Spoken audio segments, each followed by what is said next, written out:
जी आपનું નામ અને ક્યાં રહેવાનું અને શું છે અહીંની સમસ્યા?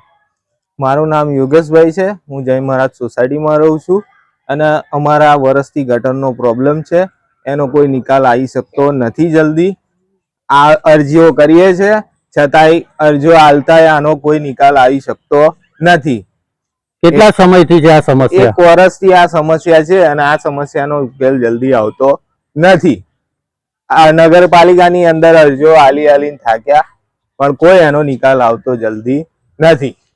આ કેટલા સમયથી જો આ એરિયા જો આ કશું સાફ થઈ શકતું નથી વર્ષથી અને આની અંદર મચ્છર થાય છે પેદા અને અમને આ મચ્છરો હેરાન કરે છે છતાંય આ લોકોને અરજીઓ આલતા કશું કોઈ નિકાલ આવતો નથી। નગરપાલિકા વાળા આવે છે, પટ્ટીઓ મારે છે, મશીન મારે છે, છતાંય બીજા દાડે આટલું ને આટલી તકલીફ ચાલુ રહે છે। આટલું પાણી છતાંય સવાર પડે ને એટલે આટલું પાણી ઉઘરાતું જાય છે। સ્કૂલોના છોકરા અહીંથી જતા જાય છે અને એમના પગમાં તકલીફ થાય, પગ બગડે છે એમના, સ્કૂલમાં એમને સાંભળવું પડે છે તો પગ બગડીને ક્યાંથી આવે છે। શું નામ તમારું, ક્યાં રહેવાનું અને કઈ સોસાયટી અને શું સમસ્યાઓ છે તમારા અહીંયા? મારું નામ રંજનબેન વિજયભાઈ બ્રહ્મભટ્ટ, રહેવાનું જય મહારાજ સોસાયટી।